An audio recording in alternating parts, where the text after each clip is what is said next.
நான் கோடிக்கணக்கான கோடிகளை கொள்ளையடிப்பேன். இதுதான் இருவருக்கும் இருக்கிற போட்டி. நீங்களே அன்பு சொந்தங்கள், அறிவார்ந்த என் தம்பி தங்கைகள், பாருங்கள், தேர்தல் திருவிழா தொடங்கிவிட்டது. ஜெயா தொலைக்காட்சியை பாருங்கள். ஐயா கருணாநிதி அவர்களும் அவர் குடும்பம் அடித்த கொள்ளையும் செய்த ஊழலையும் பட்டியலிட்டு படிப்பார்கள். சன் தொலைக்காட்சியும் கலைஞர் தொலைக்காட்சியும் பாருங்கள். அம்மையார் ஜெயலலிதாவும் அவருடைய அமைச்சரவையில் இருந்த அமைச்சர் பெருமக்களும் அவரை சார்ந்தவர்களும் அடித்த கொள்ளையும் செய்த ஊழலையும் பட்டியலிட்டு படிப்பார்கள். இதை பார்த்துவிட்டு மறுபடியும் இவர்களுக்கு வாக்கு செலுத்தி அதிகாரத்தை கொடுப்பது போல ஒரு மடத்தனம் ஏதாவது உண்டா? மாற்றம் வரவே இல்லையே. எங்கிருந்து வரும் மாற்றம்? யாரிடத்தில் இருந்து வரும்? இந்த உலகத்தை மாற்ற நினைக்கிற நான் எப்படி இந்த உலகத்தை மாற்ற நினைக்கிறேனோ அந்த மாற்றம் முதலில் என்னிலிருந்து தான் வர வேண்டும். எனக்குள் எந்த மாற்றத்தையும் ஏற்படுத்த முடியாத நான் இந்த சமூகத்தின் மாற்றத்தை ஏற்படுத்த முடியாது. நான் தான் மாற்றாக வரணும். நாம் தான் மாற்றாக வர முடியும். வானத்திலிருந்து ஒருவர் வரப்போகிறாரா? இந்த மண்ணை மக்களை காக்க மீட்க வானத்திலிருந்து ஒருவர் வரப்போகிறாரா? இல்ல. பிறகு யார் செய்வது இந்த வேலை? இது நமது வேலை, இது என் வேலை, உங்கள் வேலை, நம் ஒவ்வொருவருடைய வேலை. எனவேதான் இது மாற்றத்திற்கான ஒரு தேர்தல். மறுபடியும் மாறி இவர்களிடத்தில் ஆட்சியை கொடுத்து ஜெயலலிதா அம்மாருடைய ஆட்சி சரியில்லை, தூக்கி வீசணும். அதற்கான ஆள் ஐயா கருணாநிதி இல்லை. ஐயா கருணாநிதியின் ஆட்சி சரியில்லை, அதை மாற்றுவதற்கு பொருத்தமான ஆள் அம்மையார் ஜெயலலிதா இல்லை. ஏன்? இவர்களுக்குள்ள எந்த மாற்றமும் இல்லை. என்ன தத்துவ மாற்றம் இருக்குது?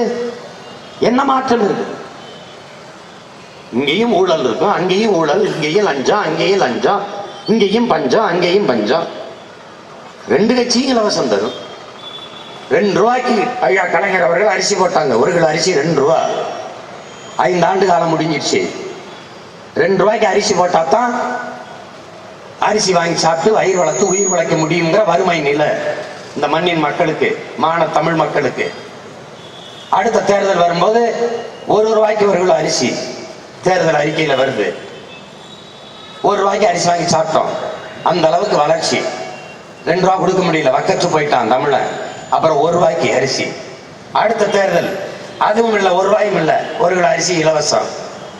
இலவசமா கொடுத்தா தான் வாங்கி சாப்பிட்டு வாழ முடியுங்கிற நிலை. எவ்வளவு பெரிய வளர்ச்சியை இந்த 15 ஆண்டுகள் இந்த நாடு தொற்றிருக்கிறது என்பதை என் அன்பிற்குரிய மக்கள், அறிவார்ந்த எனது சொந்தங்கள் சிந்திச்சு பார்க்கணும். அரிசியை இலவசமாக இந்த அரசு தருது, அரிசியை தருது. மண்ணை தருமா? 1 கிலோ மணலை இந்த அரசு தருமா? பதில் இருக்கிறதா? அம்மையார் ஜெயலலிதா தருவாரா? ஐயா கருணாநிதி தருவாரா? அப்படின்னா ஒரு வேளாண் பெருங்குடி மகனின் உழைப்பை உதாசீனப்படுத்துற ஒன்று இலவச அரிசி. பிச்சை வெம்பாடுபட்டு வெயில்ல மழையில நனைஞ்சு காஞ்சு ரத்தம் வேர்வையா உடம்புல ஓட, உப்பு பூக்க, கண்ணு மொழி பிதுங்க, கண்ணச்சத துங்க, காட்டுல மேட்டுல கடந்து உழைச்சு கரமாயப்பட்டு கொண்டு வந்து நெல்ல விளைய வச்சு கொண்டு வந்து அடிச்சு அரிசியா கொடுத்தா அந்த அரிசி இலவசம். அப்படின்னா உழைப்பை அவமதிப்பு செய்வது, உன் உழைப்புக்கு ஒரு மதிப்புக்குள்ள போடாங்கிறது. இலவசமா எத்தனை ஆண்டுகளுக்கு அரிசி இந்த அரசு கொடுத்துரும்? எல்லாத்தையும் இலவசம் தருது. ஆடு தருது, மாடு தருது, அண்டா தருது, குண்டா தருது, தோடு தருது, எல்லாம் தருது, தொலைக்காட்சி தருது, மடிக்கணி தருது, எல்லாம் தருகிற இந்த அரசு ஏன் தண்ணீரை விக்குது? ஏன் தண்ணீரை 10 ரூபாய்க்கு கொடுக்குது? அதையே இலவசமா தர முடியல, தர முடியாது. ஏன்? தண்ணீர் மிக உயர்ந்த சந்தை பொருளாக மாறி நிற்கிறது. உயிர் ஆதாரமாக இருக்கிற நீர் விற்பனைக்கு வந்து விட்ட தேசம் உருப்படுமா? கல்வியும் அறிவும் உயிர், மருத்துவம், இது வியாபாரமானால் அந்த நாடு உருப்படுமா? ஏழைக்கு ஒரு மருத்துவம், பணக்காரனுக்கு ஒரு மருத்துவம். பணக்காரனா உயர்ந்த மருத்துவமனையில் படுத்து வைத்தியம் பார்த்து உயிரோட திரும்புவான். ஏழையா அரசாங்க மருத்துவமனைக்கு போய் பணமாக வருவான். இந்த நாட்டில் பிறந்ததை தவிர நான் செய்த பிள்ளை. இது என்ன ஜனநாயகம்? இதுதான் சமதர்ம ஜனநாயகமா? இதானா? தத்துவம் இருக்கு, எல்லாரும் நாட்டி மன்னர். ஆனா பணக்காரன் பணம் இருக்கிறவங்க அரசியல் செய்ய முடியும், அதிகாரத்துக்கு வர முடியும். அப்படின்னா அது என்ன ஜனநாயகம்? என்ன ஜனநாயகம்?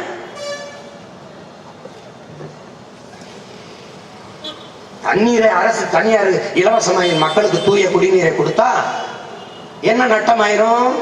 தனியார் முதலாளி பாதிக்கப்பட்டுருவான். அக்வஃபனா அவன் இவன்லாம் அப்போலோ இப்போலாம் வாட்டர் போட்டு வைக்க அந்த தண்ணீரை அவன் பாதிக்கப்படுவான். அவன் பாதிக்கப்பட்டா உனக்கு என்ன? அரசுக்கு வர கமிஷன் பாதிக்கப்படும். பெரும் கமிஷன் வாங்குகிற தரகர்களை இந்த நாட்டு முதல்வர் ஆக்கிய மக்கள் எம்மின மக்கள். இதை மாற்றணும், இதை மாற்றணும். இதையெல்லாம் நம்மால் வாங்கிக் கொள்ள முடியும். ஆனால் கல்வி, மருத்துவமும், உயிர் ஆகாரமாக இருக்கிற நீரும் மக்களினுடைய மனிதர்களுடைய அடிப்படை உரிமை. அதை கொடுக்க வேண்டியது அரசின் கடமை. அதுக்குத்தான் இங்க கூடி இருக்கிற ஒவ்வொருவரும் அவருக்கான கல்விக்கு காசு கொடுக்கிறோம், தண்ணீருக்கு காசு கொடுக்கிறோம், நடக்கிற பாதைக்கு காசு கொடுக்கிறோம், எரிக்கிற மின்சாரத்துக்கு காசு கொடுக்கிறோம், எல்லாத்துக்கும் கொடுக்கிறோம், மருத்துவத்துக்கு காசு கொடுக்கிறோம், எல்லாத்துக்கும் காசை கொடுக்கிறோம். அதை வாங்கி பொதுமைப்படுத்தி தன் மக்களுக்கு சமமாக சரியாக பிரிச்சு கொடுக்கிறதுக்கான பொது எந்திரமாகத்தான் அரசை நாம் நிறுவுறோம். ஆனால் அந்த கடமை அரசு செய்கிறதா? இல்ல இல்ல. இது கொள்ளைக்காரர்களின் கூடாரமாக மாறி நிற்கிறது இந்த தேசம். இது மக்களுக்கான அதிகாரமா? அறிவார்ந்த எனது சொந்தங்கள், கற்றறிந்த என் இளைய தலைமுறை பிள்ளைகள் நிற்கிறீர்கள். பீரு வித்தவன் 10,000 கோடி கடன் வச்சிருக்கான். பீரு விஜய் மல்லையா பீரு வித்தவனை காப்பாற்றி அனுப்புகிற தேசம் 10,000 கோடி கடன் வச்சிருக்கு. 10,000 கோடி நீதிமன்றம் சொல்லுது அந்த விஜய் மல்லையா கொண்டாந்து நீதிமன்றத்துல நிறுத்துன்னு. அரசாங்கம் ராத்திரியா தப்பிக்க வைக்குது. 10,000 கோடி பீர் வித்தவனை, உலகத்துக்கு சோறு போட்டவனை அடிக்குது போலீஸ். 2 மாசம் தவணை கட்டல டிராக்டருக்கு.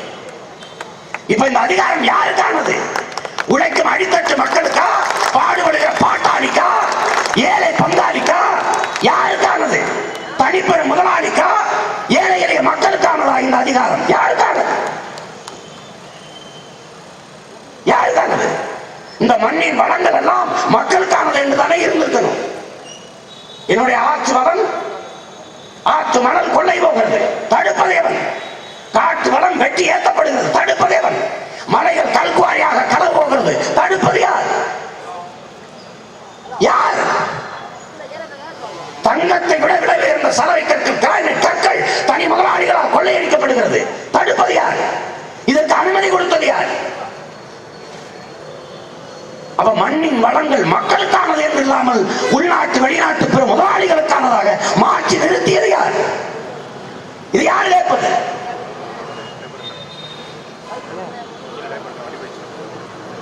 யோசிச்சு பாருங்க.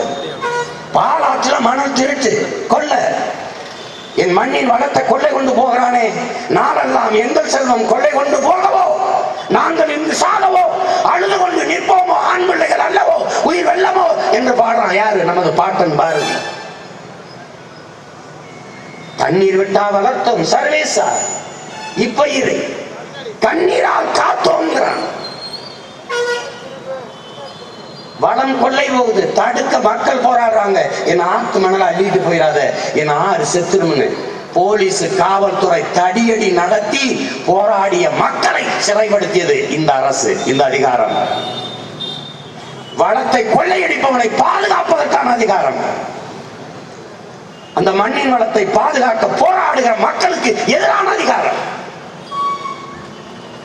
தாமிரபரணியில கொக்கோலா பெப்சி கம்பெனிக்காரன் பல லட்சக்கணக்கான லிட்டர் தண்ணீரை உறிஞ்சி கொண்டு வரான்.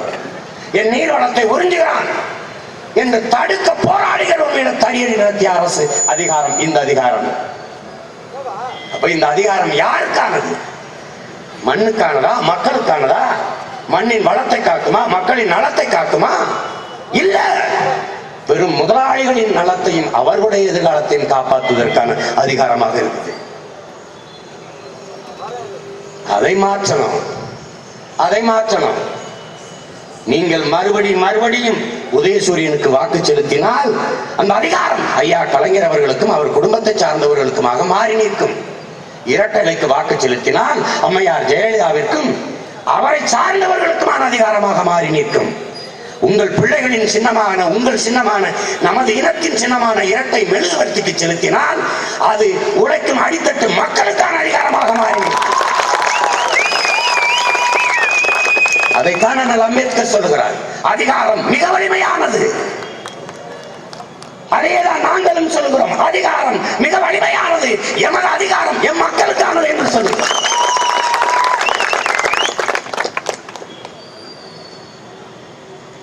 நான் ஜெயிக்க வரல, நாம ஜெயிக்கணும்னு வந்திருக்கோம். அதை நீங்க புரிஞ்சுக்கிறீங்க. நமது ஆட்சி, அதனால எங்கள் திருநாட்டில் எங்கள் நல்ல ஆட்சி என்ற பொது முழக்கத்தை வச்சோம். எதை நீங்க நல்ல ஆட்சின்னு சொல்லுவீங்க? எல்லாமே சரியா இருக்குப்பா, அதான் நல்ல ஆட்சி. தரமான சாலை, தடையற்ற மின்சாரம், ஒரு யூனிட் 25 பைசாவுக்கு கொடுக்க போறோம். 25 பைசாவுக்கு. அதுவும் வேளாண் பெருங்குடி மக்களுக்கு மும்முனை மின்சாரம் 24 மணி நேரமே இலவசம். தடையற்ற மின்சாரம், தூய குடிநீர் இலவசம், எல்லாருக்கும் இலவசம். நீ வீட்டு வாசல் இது கொண்டாந்து தண்ணி தரும், குழாயில உணர்ந்து ஊத்தி. கல்வி, தொடக்க கல்வி முதல் உயர்கல்வி வரை அனைவருக்கும் சரியான சமமான தரமான கல்வி இலவசம். உயிர்காக்கும் மருத்துவம், மருத்துவம் ஒரு மகத்தான சேவை, அது என் மக்களுக்கு தேவை என்பதால் எங்கள் கொள்கை முடிவு. என் கல்வி என் மக்களுக்கானது. இதைத்தான் புரட்சியாளர் சேகரா சொல்றார், என் கல்வி என் மக்களுக்கு. ஏன்னா படிக்க வச்சதாம பாட்டாளி, உழுதவன், தலையெடுத்தவன், கரும்பு வெட்டினவன், கர்மாயப்பட்டு காட்டுல வேலை செஞ்சவன் காசுல படிச்ச நான் மருத்துவரா. 27 லட்சம் ஒரு மருத்துவ மாணவனுக்கு அரசாங்கம் காசு கொடுக்குது. அது ஜெயலலிதா கருணாநிதி காசு இல்ல, எங்க ஆத்தால பெண் காசு, என் அண்ணன் தம்பி காசு. அதுல படித்தவன், அந்த கல்வி என் மக்களுக்கு, இதானே எங்க கொள்கை முடிவு. அதனால மருத்துவம், தொடக்க மருத்துவத்திலிருந்து உயர் மருத்துவம் வரை, அது எவ்வளவு லட்சம் செலவானாலும் சரி அத்தனையும் இலவசம் என் மக்களுக்கு. இது இலவசம் என்பது வார்த்தைக்காக சொல்றேன். இதை கொடுக்க வேண்டியது அரசின் கடமை, அது ஒவ்வொரு மனிதனின் உரிமை. அதனால இது 3 இலவசம். தவிச்ச வாய்க்கு தண்ணி கூட தர துப்பற்ற அரசு எதுக்கு நமக்கு? தவிச்ச வாய்க்கு தண்ணி கொடுக்க வைக்கல. எங்க கிராமத்துல, காட்டு கிராமத்துல தண்ணி உப்பையை விற்கலாமா? தண்ணி உப்பை தண்ணீரை கொடுப்பது தர்மம்னா, தண்ணீரை விற்கிறான, தண்ணீரை கூடி நிக்கிறாம தாக எடுத்தா அண்ணாச்சி கடையில் போய் அக்கோஃபனா கொடுங்கன்னு வாங்கி குடிப்பீங்க. கொக்கும் குருவின் சிட்டு மானு மைனாவும் அண்ணாச்சி கடை, அண்ணாச்சி அண்ணாச்சி ஒரு கொஞ்சம் ஒரு தண்ணி கொடுங்க, நம்ம சிட்டுக்குருவி கஞ்சுமா. இத்தனை மலைகள் இருக்கு, இந்த மலைகள் முழுக்க காடு இருக்கு. நீங்க நட்டீங்களா, நான் நட்டனா, நம்ம பாட்டை நட்டானா, நம்ம முப்பாட்டை நட்டானா? அவ்வளவு பறவைகள் நட்டது, பறவைகள் நட்டு வளர்த்த மரங்கள். அது செத்து போச்சுன்னா நீங்க நான் எப்படி உயிரோடு இருக்கிறது? என்ன இருக்கும் உலகத்துல? என்ன இருக்கும்? மனிதர்கள் இல்லாமல் கொக்கு, குருவி, ஆடு, மாடு, நாய், நரி, பூனை, மரம் எல்லாம் வாழும். ஆனால் இவை எல்லாம் இல்லாமல் மனிதன் வாழவே முடியாது. அதை நீங்க புரிஞ்சுக்கணும். இதைத்தான் உயிர் சூழல் பல்லுயிர் பெருக்கம் என்று நமது பெரிய தகப்பன் இயற்கை வேளாண் பேரறிஞன் நம்மாழ்வார் போதிக்கிறார். இது யார் வந்து உங்களுக்கு சொல்லுவார்? யாரு சொல்லுவா? இவ்வளவு அன்போடு, இவ்வளவு அக்கறையோடு, இவ்வளவு உரிமையோடு, இவ்வளவு உறவோடு எவன் சொல்லுவான்? உங்கள் பிள்ளைகள் எங்களை தவிர எவர் வந்து பேச மாட்டான். எல்லாம் வந்துட்டு மடிக்க விடையில்லா மடிக்கணினி தந்தது புரட்சி தலைவி, தாழை தலைவி அம்மா அல்லவா? ஒருத்தன் பேச்சுப்பான். இங்கிட்டு வந்து தலைவர் கலைஞர் ஆட்சியில் தானே இது நடந்தது அப்படின்னு. என்னதான் நடந்துருச்சுங்க? என்ன, நாங்க தான் பைத்தியக்காரை மாதிரி சாலையில் நடக்கிறோம். வேற என்ன நடந்துச்சு? ஒன்னும் நடக்கல. இன்னும் 5 வருஷம் கொடுத்தா 75 விழுக்காடு தமிழ்நாட்டை வாங்கிட்டாங்க. முக்கால் தமிழ்நாடு முடிஞ்சாச்சு. இன்னொரு 5 வருஷம் கொடுத்தா முழுக்க முடிச்சுட்டு போயிடுவாங்க. தமிழ்நாடு பேரை மாத்திட்டு அவர்கிட்ட கொடுத்தீங்கன்னா கலைஞர் நாடுன்னு போடுவாரு, இவர்கிட்ட கொடுத்தீங்கன்னா அம்மா நாடுன்னு போட்டு போ. வேற என்ன இருக்கு? அம்மா உப்பு வந்துருச்சு, அம்மா சோறு வந்துருச்சு, அம்மா மடிக்கணினி வந்துருச்சு, அம்மா ஆடு வந்துருச்சு, அம்மா மாடு வந்துருச்சு, எல்லாம் அம்மா வந்துருச்சு. நாங்க கூட சொன்னா அம்மா குவாட்டர், அம்மா பீரு, அம்மா ரம்மு, அம்மா ஜின்னு வச்சுட்டு போகலாம். அது ஊழல், அம்மா ஊழல், அம்மா லஞ்சம், நாட்டையும் அம்மா நாடு. அந்த ஐயா வந்தாருன்னா கலைஞர் காப்பீட்டு திட்டம், இந்த அம்மா வந்து அம்மா காப்பீட்டு திட்டம். 2 பேர்ட்டு நாட்டை மக்களையும் காப்பாற்ற நாம் தமிழர் காப்பீட்டு திட்டம். வேற என்ன செய்யுது? ஊழலை ஒழிக்கணும் ஒழிக்கணும்னு ஒரு எல்லாரும் கோரசா பாடுவாங்க ஜனகணமனகதி நாயக ஜெயகன் கோரசா பாடுவாங்க. அது குழு பாட்டு. ஊழலை ஒழிக்கணும், மதுவை ஒழிக்கணும், ஊழலை ஒழிக்கணும், மதுவை ஒழிக்கணும் முடிவுன்ற உங்க எல்லாரையும் ஒழிச்சா தான் இதெல்லாம் ஒழிக்க முடியும். அதனால நான் ஒரு வயலோட சேர்ந்த தனிச்சு போட்டியிட, நான் தனிச்செல்லாம் போட்டியிடல. பல கோடிக்கணக்கான என் மக்களோடு இணைந்து ஒரு மாற்றத்திற்கான அரசியல் புரட்சியை முன்னெடுக்கிறார்.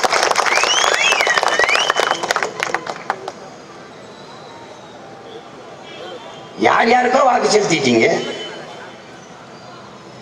முதன் முறையாக ஐயா கலைஞருக்கு வாய்ப்பு கொடுக்க போறீங்க. முதன் முறையாக அம்மையார் ஜெயலலிதாவுக்கு வாய்ப்பு கொடுக்க போறீங்க. ஒரு தடவை கொடுத்து பார்ப்போமே. அதான் அவங்க ஆண்டது நம்ம மாண்டதுன்னு தான் பார்த்துட்டீங்களே. என்ன இருக்கு? தூய ஆற்றலாக புதிய அரசியல் சக்தியாக தத்துவ மாற்றாக நிற்கிற பிள்ளைகள், உங்கள் பிள்ளைகள் நிற்கிற, உங்கள் உடன் பிறந்தவங்க, உங்க அண்ணன் தம்பிங்க எல்லாருக்கும் போட்டாச்சு. வந்தவனையெல்லாம் வாழ வச்சு பார்த்தாச்சு. என்ன நடந்திருக்கு? உணவு கிடங்கு இருக்கா? சேமிப்பு கிடங்கு இருக்கா? எடுத்து பாருங்க. எங்களுடைய வரைவில் கொடுத்துருக்கோம். மதுவை சாராயத்தை அந்த போத்தலை பாதுகாக்க உனக்கு சேமிப்பு கிடங்கு எப்படி இருக்கு, நெல்ல சேமிக்க எப்படி கிடங்கு வச்சிருக்காங்க. நீ ஒரு தடவை தட்டி பாரு. நாடாது இது ஒரு ஆட்சி முறையா? போற சத்தம் லட்சக்கணக்கா. எம்ஜி ராமச்சந்திரா மருத்துவமனையில இருந்து ஐயா கலைஞர் நிம்மதியா தூங்கிட்டு தூங்கினாரா இல்லையா? 2 மாசம் லட்சக்கணக்கா சத்தம். கறி கட்டையா பச்சின குழந்தைகள் கறிக்கு கிடந்தாங்க. கொத்து குண்டுகளுக்கு இரையாகி, பிஞ்சு குழந்தைகள் நஞ்சு குண்டுகளுக்கு படியாகி லட்சக்கணக்கா பல்லாயிரக்கணக்கில் நம்ம அக்கால வச்சு கடலை கற்பழிச்சு கொன்னா சிங்களம். கேட்க நாதி கிடையாது. ஒண்ணு பண்ண முடியும். இன்னைக்கு வரைக்கும் 90,000 விதவைகள் அந்த நிலத்துல. 90,000 விதவைகள். ஒரு வயது சிரியா நாட்டில இருந்து தப்பி போகும்போது கடல்ல படகுல இருந்து தவறி விழுந்த அயலான்கிற ஒரு சிறுவன் கடற்கரை ஓரத்தில் கரை ஒதுங்கிட்டான்னு உலகமே அழுதுச்சு. உலகமே. வியட்நாம் போர்ல கிம்புக்குங்கிற பெண்மணி அப்படியே அந்த உடம்புல ஒரு துணி இல்லாம 8 வயது சிறுமி அழுதுட்டு ஓடி அந்த படத்தை பார்த்துட்டு உலகமே கதறிச்சு. 13 வயசு சிறுவன் பாலச்சந்திரன் கொல்லப்பட்டதுக்கு ஒருத்தன் பேசல. டெல்லியில ஒரு கல்லூரி மாணவி கற்பழிச்சு கொண்டதுக்கு நாடே போராடிச்சு. இசைப்பிரியாணி என் தங்கச்சியை கற்பழிச்சு கொண்டு தூக்கி போட்டிருந்தான். ஒருவே பேசல. ஏன்? நாதியற்றவன் தமிழன். இந்த அதிகாரம் எனக்கானது இல்ல, எனக்கு எதிரானது. எனக்கு துரோகம் செய்யும், என்னை அடக்கி ஒடுக்கும். இது எனக்கானது இல்லை. எங்க அன்னைக்கு ஐயா கருணாநிதி இருந்த இடத்துல உங்க பிள்ளை சீமான் முதலமைச்சர் போற நடத்தணுங்கிற எண்ணமே எவனுக்கு வந்திருக்காது. என்ன செஞ்சிருவா சீமான்? என் இன மக்களை கொல்றதுக்கு சிங்கள ராணுவத்திற்கு பயிற்சியும் பணமும் ராணுவ உதவியும் செய்யறதை நிறுத்தணும். நிறுத்தலனா என் இன மக்களை காப்பாற்றுவதற்கு விடுதலை புலிகளுக்கு பணமும் பயிற்சியும் ஆயுதமும் நாங்கள் கொடுக்க வேண்டிய அவசியம் வரும். ஒரே ஒரு தீர்மானம் சட்டசபையில, ஒரு தீர்மானம் சட்டசபையில போட்டிருந்தா கதை முடிஞ்சிருக்கும். என் இனத்தை கொள்கிற வரலாற்று பகைவன் சிங்களன் உனக்கு நண்பன் என்றால் நான் உனக்கு யார் என்ற கேள்வி எழுப்ப இந்த நிலத்தில் ஒரு ஆண்மகன் இல்லை. கொண்டு வச்சுட்டு போயிட்டான். கேட்க நாதிக்கிடு. போராடி நிப்பாத்திர உயரத்தில் இருந்த அம்மையார் ஜெயலலிதா ஒன்னும் கண்டுக்கல. போர்ல சத்தம் ஐயா உறங்கினாரு, வெள்ளத்துல நீர்ல சத்தம் அம்மா உறங்கிட்டாங்க. இப்ப என்ன வழி இருக்கு? 2 பேரையும் ஒழிச்சாப்பா நாம எல்லாரும் நிம்மதியா உறங்க முடியும். அதுக்கான வேலை தான் இந்த தேர்தல். மறுபடியும் நான் அதுக்கே தான் ஓட்டு போடுவேன்னா ஒன்னும் செய்ய முடியாது. ஒன்னும் செய்ய முடியாது. மாற்றம் என்பது ஒவ்வொரு இடத்திலிருந்து வரணும். ஒவ்வொருத்தரும் ஒவ்வொருத்தட்டிலிருந்து வரணும். நான் ஒரு பத்த வச்சு விடுறேன், ஒரு தீக்குச்சி வச்சு கொளுத்தி விடுறேன். ஒவ்வொருத்தர் கையிலையும் நெருப்பு இருக்கு. தொடர்ச்சி அப்படியே பத்த வைங்க. அதுதான் புரட்சி. புரட்சி என்பது ஒரு புள்ளியிலிருந்தா விரியுது. யாரோ ஒருத்தர் செய்ய வேண்டிய வேலை இல்லை, நம்ம ஒவ்வொருத்தருடைய வேலை. நம்முடைய கடமையா நினைச்சு செய்யுங்க. அதை செய்யுங்க. மறுபடியும் காசை வாங்கிட்டு வாக்கு செலுத்துறதுங்கிறது அது ஒரு ஜனநாயக துரோகம், அது தேச துரோக குற்றம். அது செய்யக்கூடாது. நான் அதான் சொல்றேன். தமிழன் அண்டாவை அட வைப்பான், குண்டாவை கூட அட வைப்பான், தோட அட வைப்பான், தொங்கட்டான் அட வைப்பான், மூக்குத்தி அட வைப்பான், கால் குடிசை அட வைப்பான், கட்டின மனைவியின் தாலியை கூட அட வைப்பான். ஆனா தன்மானத்தை ஒருபோதும் அட வைக்க மாட்டான். இந்த தன்மானத்தை அடமானம் வைக்க கூடாது. வாக்கு என்பது உரிமை, அது நம்ம தன்மானம், அது அடமானம் வைக்க கூடாது. பணத்தை கொடுத்து வாக்கை பறிப்பவன் என்னத்துக்கு சேவை செய்ய வருவானா? லாபத்தை வைக்க வருவானா? எதுக்கு வருவான்? காசு கொடுத்து எதுக்கு வாக்கு வாங்குறான்? எதுக்கு வாங்க வரான்? மக்களுக்கு சேவை செய்யவா? நேர்ந்துக்கிட்டானா? எங்க நாகூர் தர்கா இல்லையா? வேளாங்கண்ணி கோயில் இல்லையா? எங்க மாரியாத்தா கோயில் இல்லையா? எங்க வேண்டிக்கிட்டான்? அவனுக்கு என்ன வேண்டுதலுக்கு என்ன தேவை இருக்குது? 10 கோடி செலவழிச்சு தேர்தலில் நிக்கிறவன் 100 கோடி சம்பாதிக்கலாம் நம்பிக்கை முதலீடு செய்யறான். அரசியல் என்பது மக்களுக்கு சேவை செய்யற ஒரு அமைப்பு, அது லாபகரமான தொழில் அல்ல. முழுக்க முழுக்க மக்களுக்கான சேவைதான் அரசியல் என்கிறார் பெருந்தலைவர் காமராஜர். அரசியல் என்பது மக்களின் மீது அதிகாரத்தை செலுத்துகிற விவகாரம் அல்ல, அது மக்களுக்கு ஆற்றப்படுகிற தொண்டு என்று என்னுயிர் தலைவன் மேதகவே பிரபாகரன் அவர்கள் சொல்லுகிறார்கள்.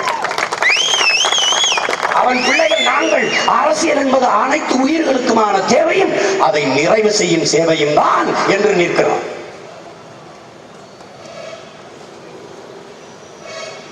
ஊழல் லஞ்சமற்ற உண்மையும் நேர்மையான முழுமையான மக்களாட்சியை நம்மால் நிறுவ முடியும். உங்களால் முடியும்.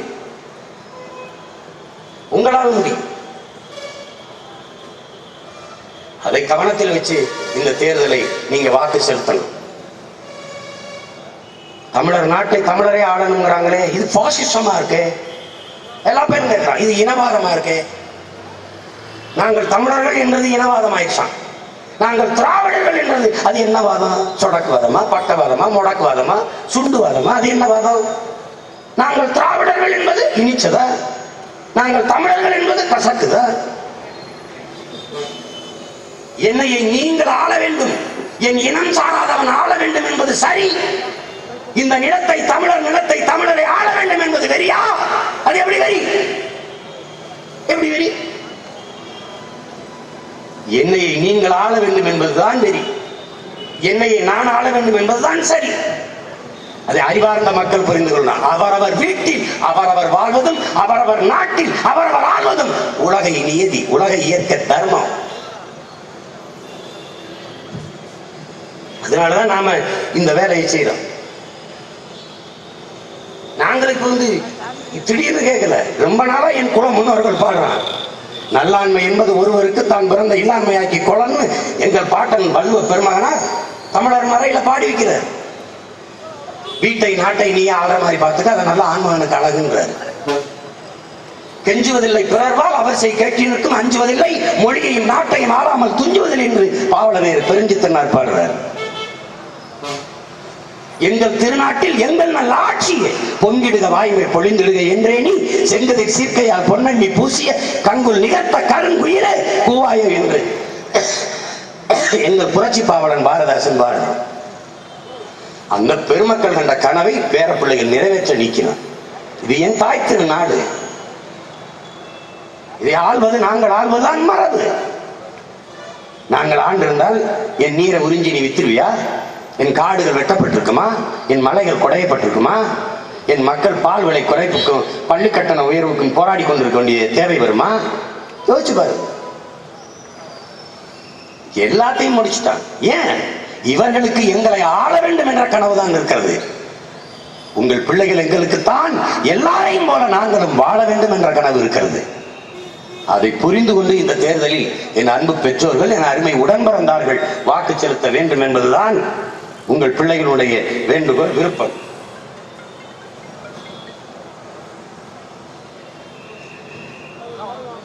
நான் உங்ககிட்ட ஓட்டு கேட்கல, நம் இனத்தின் உரிமையை கேட்கிறேன். வாக்கு கேட்கல, நம் இனத்தின் எதிர்கால வாழ்க்கையை கேட்கிறேன்.